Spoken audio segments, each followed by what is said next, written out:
¿Por qué Chile parece no escuchar al resto del mundo? ¿Cómo es que solo aquí? La primera vez que Elena vio los rankings musicales chilenos, la pregunta se le escapó en un susurro incrédulo. El mercado musical de Chile, aunque no de los más grandes, era conocido por su fervor y su particularidad. Sin embargo, en esa lista de éxitos, no había rastro de Taylor Swift ni de Ed Sheeran. En su lugar, una legión de nombres que para ella, desde su oficina en Nueva York, eran un misterio. Mon Laferte, Los Bunkers, Cris MJ, Pailita. Mientras el resto del planeta parecía vibrar al unísono con las mismas canciones, compartiendo éxitos de Estados Unidos o del K-pop a través de fronteras invisibles, Chile se sentía como una isla sónica, un universo paralelo regido por sus propias leyes. Elena, analista de una de las mayores discográficas del mundo, sintió una punzada de curiosidad que iba más allá de los números en su pantalla. Esto no era una simple anomalía estadística. Era un enigma cultural. ¿Era el idioma? ¿La historia? ¿O acaso el significado mismo de la música era distinto en este largo y angosto país al fin del mundo? El panorama musical global se ha convertido en un tejido sin costuras. En Spotify y YouTube, una canción lanzada en Los Ángeles puede ser un éxito instantáneo en Madrid o en Seúl. El pop coreano ha enseñado su idioma a jóvenes de todo el globo. Pero Chile era diferente. A pesar de ser un mercado apasionado y de una influencia cultural desproporcionada en Latinoamérica, los nombres de artistas internacionales rara vez se asomaban a la cima de sus listas anuales. En las tiendas de discos, las que aún sobrevivían, el rock chileno y la nueva cumbia ocupaban las estanterías principales, y un fenómeno desconcertante persistía: los formatos físicos, los vinilos y los CDs, se negaban a morir, resistiendo con una tenacidad que desafiaba toda lógica comercial. ¿Por qué Chile escuchaba una banda sonora diferente a la del resto del mundo? Con esa pregunta grabada en la mente, Elena, una mujer acostumbrada a descifrar tendencias en hojas de cálculo, decidió que la única respuesta posible no se encontraba en los datos, sino en la tierra de donde emanaba esa música.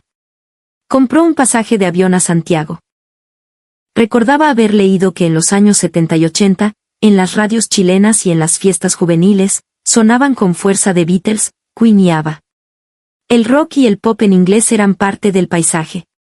La influencia de Soda Stereo desde Argentina o de Charly García era innegable. Pero ahora, al abrir cualquier ranking chileno, esa presencia se había desvanecido casi por completo. En su oficina de Manhattan, con el rugido de la ciudad de fondo, Elena repasaba una vez más el informe del mercado chileno. Un mercado vibrante, con un movimiento de conciertos y festivales que generaba millones. Sin embargo, en las listas de fin de año no aparecían Beyoncé ni Justin Bieber. En su lugar, nombres como Jepe, Francisca Valenzuela, y un resurgimiento casi mesiánico de bandas de décadas pasadas como Los Tres o Los Bunkers. La cuota de mercado de la música anglo era de apenas un dígito. Estadísticamente, era como si no existiera. En la mente de Elena se proyectaban imágenes de archivo. Fotos en blanco y negro de los años 80, de jóvenes en Santiago con peinados a la moda de The Cure o Madonna, grabando en casetes los programas de radio que pasaban los éxitos del momento. Programas como Más Música, en la televisión eran una ventana al mundo. En esa época, se estimaba que la música en inglés y de otros países latinos ocupaba entre el 30 y el 40% del dial. ¿Qué había pasado en esas 4 décadas para que esa cifra se desplomara hasta casi desaparecer? Su colega, Mark, se asomó por encima de su cubículo, mirando la pantalla con escepticismo. «Es increíble», murmuró. En Estados Unidos, en Europa, más del 60% del top 50 de Spotify es música estadounidense. Chile parece estar sintonizado en un canal de otro planeta. Elena respondió en voz baja, casi para sí misma. Y no es solo eso. A nivel mundial, el 70% de los ingresos de la música proviene del streaming. En Chile, el formato físico, vinilos y CDs, todavía representa una parte significativa de las ventas para los coleccionistas y los fans más acérrimos. Me dicen que todavía hay lugares como el Persa Biobío donde puedes encontrar puestos enteros dedicados a vender discos. Es como viajar en el tiempo. Mark frunció el ceño. ¿Cuál es la lógica? Antes escuchaban música de afuera, porque ahora no. ¿Acaso su música local evolucionó tanto que ya no necesitan nada más, o la música global se volvió irrelevante para ellos? Las preguntas se acumulaban, una sobre otra. No era algo que pudiera explicarse con un simple gráfico de barras. Quizás la forma misma de consumir, de sentir la música, era fundamentalmente distinta en Chile. Para encontrar la respuesta, Elena no necesitaba otro informe. Necesitaba sentir el pulso de la ciudad. Reservó su vuelo. Destino, Santiago de Chile. Aterrizó en el aeropuerto Arturo Merino Benítez en una tarde despejada, con la imponente cordillera de los Andes recortada contra un cielo azul profundo. Tras un largo viaje en taxi que la sumergió en el tráfico y el murmullo de una ciudad de millones, llegó a su hotel en el barrio de Providencia. El aire era seco y el sol pegaba con una intensidad que no conocía en Nueva York. Al caer la tarde, decidió caminar. Su primer destino era un lugar del que había oído hablar, un bastión de la cultura musical santiaguina. No era una mega tienda, sino un local más íntimo, un referente para melómanos, la tienda Discomanía. Al entrar, el olor a papel de disco nuevo y a vinilo antiguo la envolvió. Las paredes estaban cubiertas de afiches de conciertos, algunos históricos, otros de bandas emergentes. Y los estantes estaban repletos de CDs y vinilos. La sección de música en inglés era modesta, relegada a un rincón. Los protagonistas indiscutibles eran los artistas chilenos. Mon Laferte, Los Jaivas, Electrodomésticos, Fiscales ADOC. Cada sección estaba decorada con pequeñas notas escritas a mano por el personal, con recomendaciones apasionadas, fotos de los artistas e incluso algunas copias autografiadas. Lo que más impactó a Elena no fue solo la cantidad de material, sino la diversidad de gente que recorría los pasillos. Adolescentes con audífonos, oficinistas en traje buscando una reedición especial, parejas de más de 50 años recordando viejos tiempos. Elena murmuró para sus adentros, en la era del streaming, aquí el disco sigue vivo y coleando. En la sección de rock chileno, unas jóvenes sostenían varias copias del mismo álbum de Los Bunkers. La curiosidad pudo más que la timidez. Elena se acercó con una sonrisa. Disculpen, dijo en un español que delataba su origen. ¿Van a comprar tantos? Son todos discos diferentes. Una de ellas, con una polera de la banda, se sonrojó un poco antes de responder. No, es el mismo disco. Lo que pasa es que uno es para escucharlo hasta que se raye, otro es para guardarlo como una reliquia, y el otro es para mi pololo, para que deje de robarme el mío. Su amiga añadió riendo, además, apoyar a la banda es lo más importante. Hay que demostrar el aguante, ¿cachai? Si no compramos nosotros, ¿quién lo va a hacer? Elena quedó sin palabras por un instante. No se trataba de conseguir un beneficio extra, como una tarjeta con foto o el derecho a un sorteo. Era un acto de lealtad, un ritual de devoción. Comprar un disco no era solo adquirir música, era un acto de militancia, una forma de asegurar que esa música siguiera existiendo. Era una conexión tangible con el artista, una declaración de principios. En los carteles de la tienda se leían anuncios, nueva edición en vinilo de La Voz de los 80 de Los Prisioneros, firma de discos de GP este sábado. El vendedor, un hombre de unos 40 años con un conocimiento enciclopédico de la música chilena, le explicó con una sonrisa. Claro que la música es importante, pero es más que eso. Aquí hay una cultura de seguir a tus bandas para toda la vida. Es como ser hincha de un equipo de fútbol.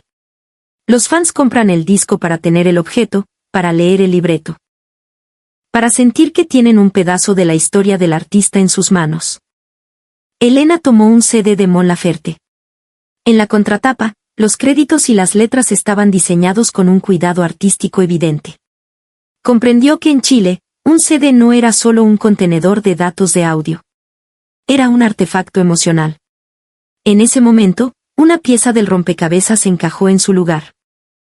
El formato físico sobrevivía no como un medio para escuchar música, sino como un vehículo para expresar apoyo, para pertenecer a una comunidad.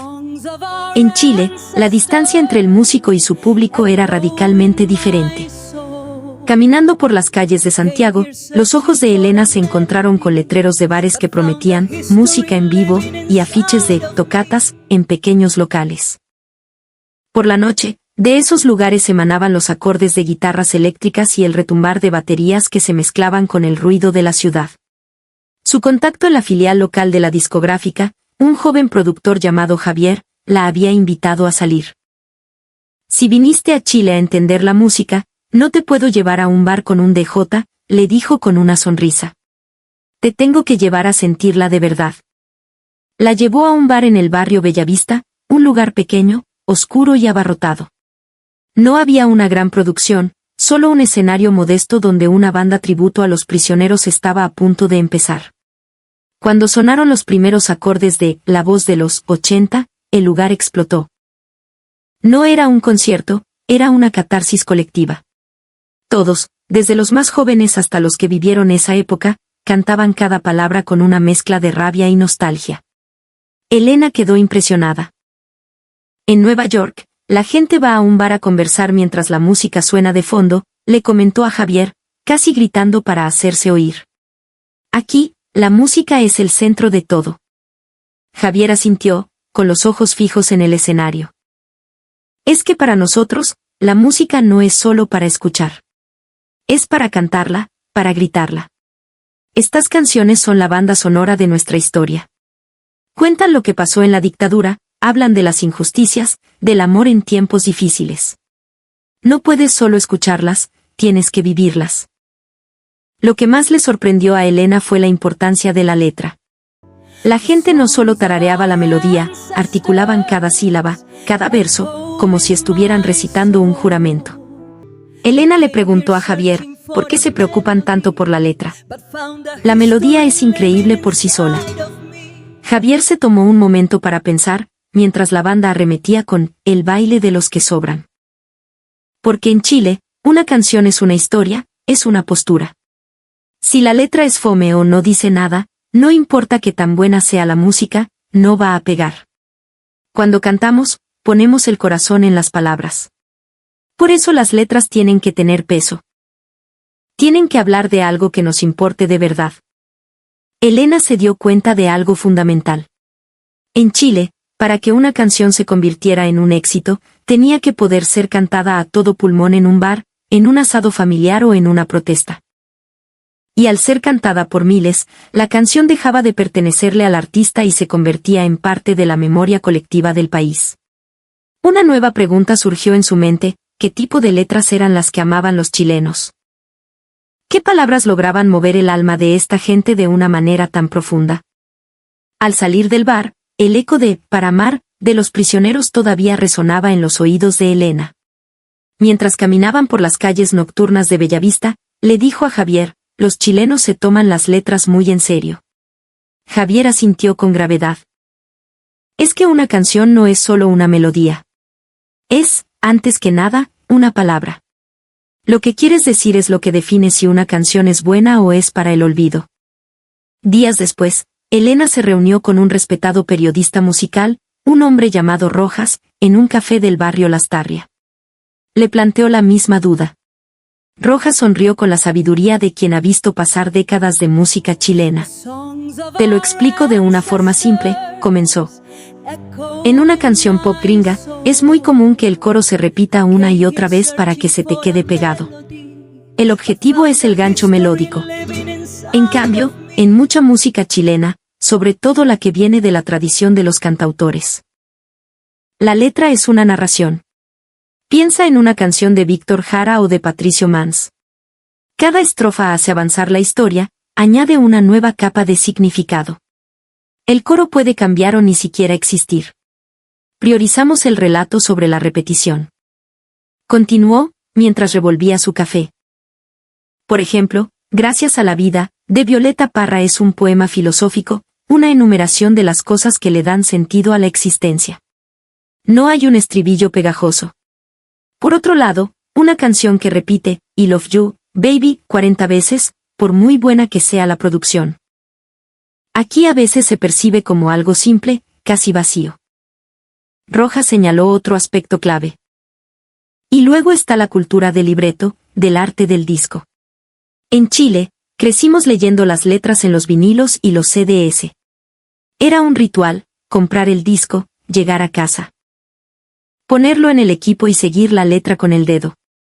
Leemos la canción antes de escucharla del todo. Incluso la obvia strip de los CDs japoneses tiene un equivalente emocional aquí en la dedicación que se le pone al arte gráfico. Todo es parte de la obra. Rojas sacó de su bolso una tablet y le mostró una encuesta. Mira esto. Casi el 70% de los oyentes en Chile considera que la letra y el mensaje son lo más importante de una canción. Un porcentaje similar de jóvenes dice que si no pueden empatizar con lo que dice una canción, no les puede gustar. En Estados Unidos o Europa, esos porcentajes se invierten, la mayoría prioriza el ritmo y la melodía. Es, literalmente, una forma distinta de escuchar. Elena lo interrumpió, conectando los puntos.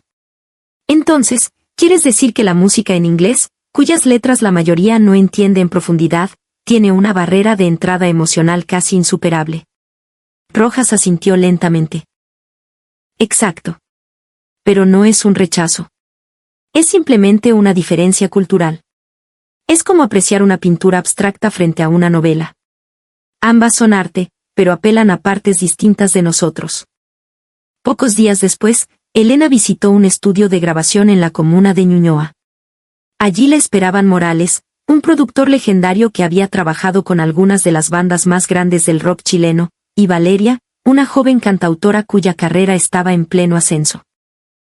El estudio estaba lleno de instrumentos, desde guitarras eléctricas vintage hasta un charango colgado en la pared. La creación de una canción en Chile casi siempre empieza con una historia, le dijo Morales, con su voz grave y pausada. Primero decidimos qué queremos contar, a quién le queremos hablar. Solo después de tener eso claro, empezamos a buscar la melodía. La música es el barco que transporta las palabras. A su lado, Valeria abrió un cuaderno lleno de anotaciones, poemas y reflexiones. Mis letras nacen como texto puro, explicó. A veces son como una página de un diario. Escribo lo que siento, lo que me duele, lo que me da rabia. Luego, busco dentro de ese texto las palabras que tienen musicalidad, las que suenan bien juntas. Por eso casi nunca repito el mismo verso en un coro. La historia tiene que seguir avanzando. ¿Y la música de afuera es diferente?, preguntó Elena. Morales reflexionó un instante antes de contestar. No es que sea mejor o peor, es que cumple otra función. El inglés es un idioma increíblemente rítmico. Puedes transmitir una emoción muy potente con palabras muy cortas. El español de Chile, en cambio, es más sinuoso, está lleno de matices. Es perfecto para describir paisajes o estados de ánimo complejos. Por eso nuestra música es más narrativa. Es un cuento cantado. Las palabras de Rojas, la pasión en el bar, la escena en la tienda de discos y ahora, ver el proceso creativo de Morales y Valeria. Todo comenzaba a conectarse. Elena pensó para sus adentros, la música chilena se siente primero con las palabras, antes de escucharse con los oídos. Si no entiendes el significado, por más hermosa que sea la melodía, el mensaje no llega al corazón. Entendió que la música anglo no era odiada. Simplemente, era más difícil de amar. En ese momento, sintió que sus dedos rozaban el núcleo de la sensibilidad musical chilena. Y de repente, otra duda la asaltó, ¿por qué esa necesidad tan profunda de empatía?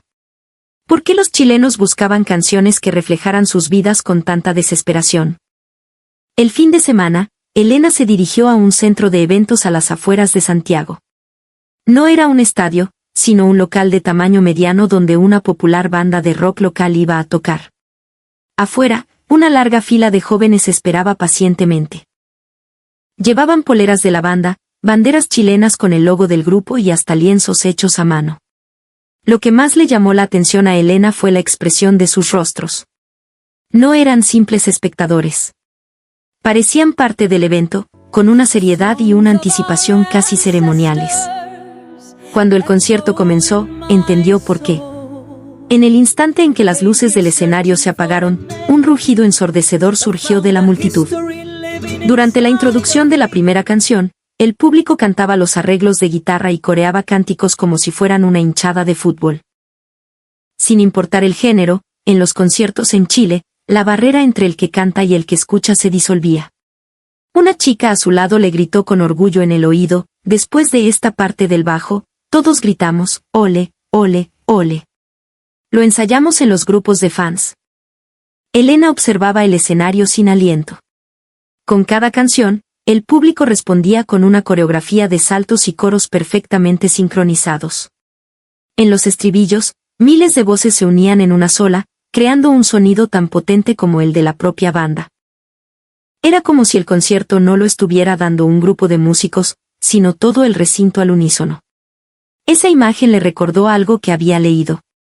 Décadas atrás, cuando The Beatles visitaron Chile, los gritos de los fans eran tan fuertes que apenas se podía oír la música.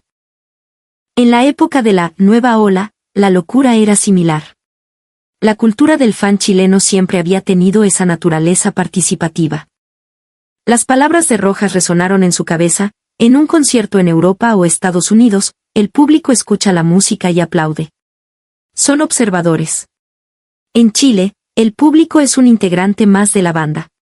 Por eso se aprenden las letras, los coros, los arreglos. La música no es algo para contemplar. Es algo en lo que se participa. De repente, lo vio claro. Una de las razones por las que la música en inglés no se masificaba en Chile no era solo la barrera del idioma o una diferencia de gustos. Era una cuestión de funcionalidad. ¿Puedo participar en esta música? ¿Puedo hacerla mía, cantarla con mis amigos, sentir que es parte de mi historia? Ese era, quizás, el criterio de selección inconsciente del oyente chileno. Y con esa revelación, nació una nueva pregunta: si la música local cumplía esa función social y emocional, ¿qué papel le quedaba entonces a la música extranjera? Para responder a eso, Elena se adentró en el mundo de los que crean el sonido. Su siguiente visita fue a un pequeño pero legendario estudio de grabación en Santiago. Las paredes estaban cubiertas de discos de oro y platino, y una vieja consola de mezcla análoga ocupaba el centro de la sala. Allí la recibió Andrés, un ingeniero de sonido que había trabajado con artistas chilenos y también con algunas estrellas internacionales que grababan en el país. Andrés, acariciando suavemente un compresor vintage, le explicó algo que la dejó perpleja. La gente cree que la música chilena es tecnológicamente atrasada, pero la verdad es que aquí siempre hemos sido maestros de la adaptación. Durante muchos años, no teníamos acceso a los equipos de última generación. Así que aprendimos a sacarle un sonido único a lo que teníamos. Creamos nuestras propias técnicas. Señaló un viejo micrófono. Con este micrófono, que en cualquier otro lugar del mundo estaría en un museo, grabamos algunas de las baterías más potentes del rock chileno. Aprendimos a colocarlo en un ángulo específico, a ecualizarlo de una forma que nadie más hace. Nuestro sonido no nació de la abundancia, sino de la necesidad. Eso le da un carácter que no puedes replicar con un software. Luego, Andrés tocó un punto crucial. No hemos inventado máquinas que cambiaron el mundo como la TR-808 japonesa. Pero sí hemos exportado algo más sutil, una forma de sentir. Músicos de todo el mundo vienen a grabar aquí buscando ese sello chileno, esa melancolía y esa fuerza que tienen nuestras canciones. No exportamos tecnología. Exportamos emoción. Las palabras de Andrés resonaron en el pecho de Elena. La música chilena no había conquistado el mundo con sus canciones, no de forma masiva. Pero el alma de su sonido, su forma de producir, había influenciado a artistas que buscaban algo más crudo y real. Las palabras no siempre cruzaban la frontera, pero el sonido sí lo hacía. Comprendió que la música chilena no estaba aislada. Simplemente, se conectaba con el mundo de una manera diferente, no a través de las listas de éxitos, sino a través del corazón de su sonido. A Elena le quedaba una última gran pregunta, porque los jóvenes de hoy ya no escuchaban música en inglés como lo hacían sus padres. La respuesta no estaba en la música misma, sino en cómo ésta llegaba a ellos. En los años 80 y 90, la música anglo fluía de manera natural a través de la televisión y la radio. Los jóvenes esperaban sus vídeos favoritos en los programas musicales o grababan las canciones de la radio en casetes. Era una ventana a un mundo al que aspiraban. Pero el lugar donde los jóvenes de hoy se encuentran por primera vez con la música ya no es la radio ni la tele. Es la pantalla de su celular. Es el feed de Instagram, YouTube o, sobre todo, TikTok. Al revisar los rankings de las canciones más virales en TikTok Chile, la inmensa mayoría eran de artistas chilenos de música urbana, como Cris MJ o Pailita, o algún éxito de pop latino. Las canciones que funcionan en vídeos cortos son aquellas con un estribillo pegajoso, un ritmo bailable y una letra fácil de corear. La música en inglés, especialmente el hip hop o el R&B más complejo y lírico que domina las listas estadounidenses, rara vez aparece. No es que los jóvenes la rechacen, es que simplemente no se la encuentran. Los algoritmos les muestran lo que ya es popular en su entorno, creando una burbuja cultural. Además, la propia música chilena había cambiado. En las últimas 2 décadas, había explotado en una increíble diversidad de géneros, rock, pop, hip hop, trap, cumbia, indie. Y gracias a las teleseries, la publicidad y las películas, esa música se había integrado en la vida cotidiana de una forma en que la música extranjera nunca podría. La canción que suena en el supermercado, en el comercial de una multitienda, en el vídeo viral de un influencer casi siempre es chilena. Por otro lado, la música anglo también había cambiado.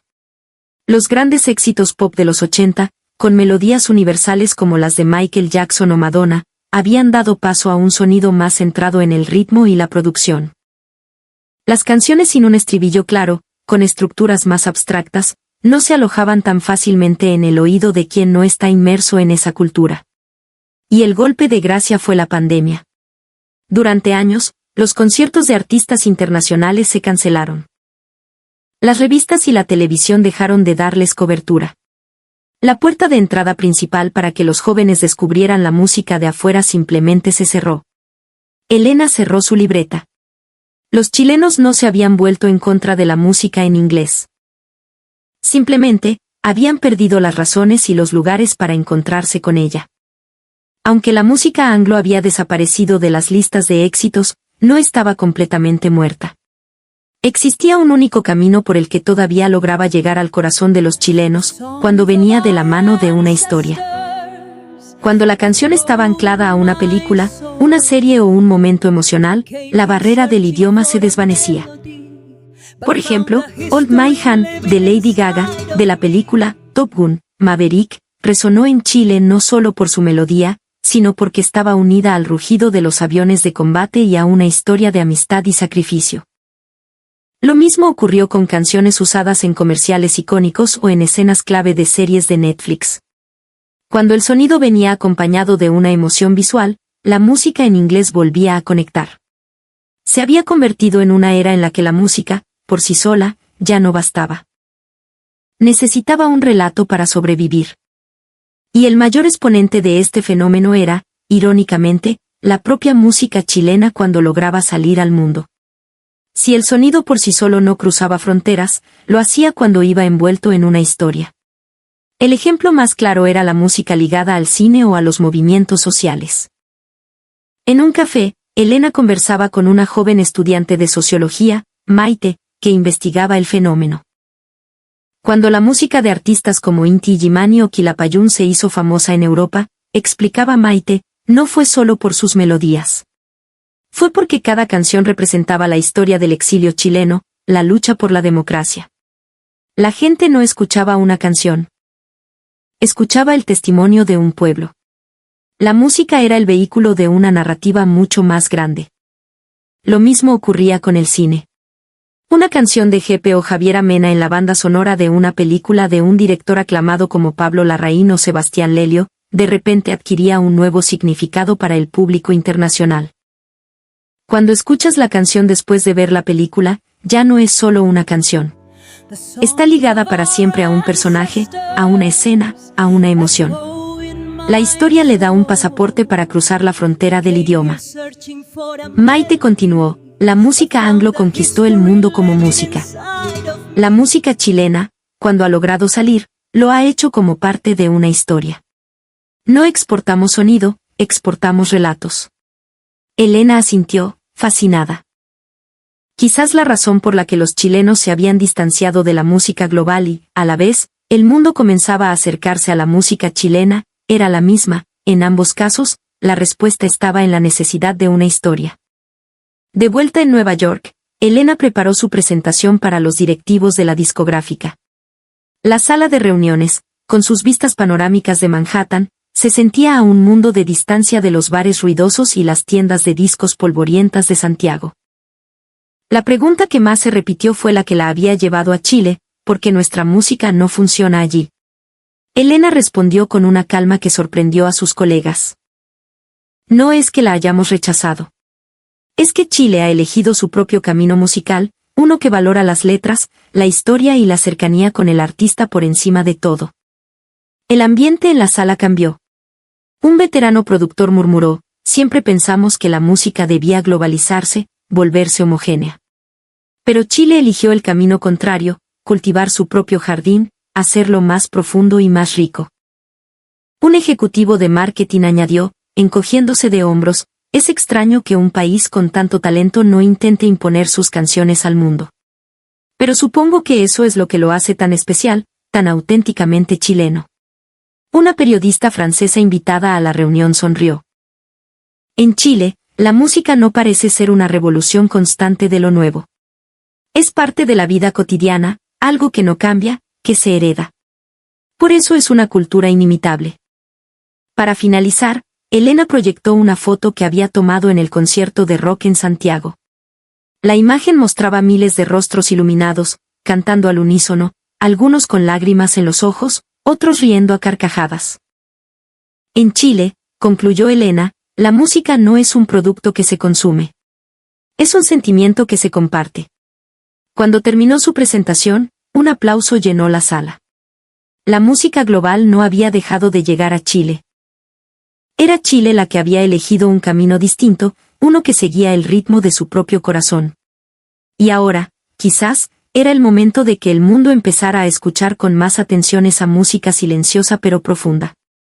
Mirando por la ventana el horizonte de rascacielos de Nueva York, Elena se puso sus audífonos y buscó una canción de Violeta Parra. Mientras la voz ancestral de la cantautora llenaba sus oídos, susurró para sí misma, quizás lo próximo que sorprenda al mundo no sea un sonido fuerte y nuevo, sino una voz pequeña, cargada de historia, que resuena directamente en el alma. Como la de Chile.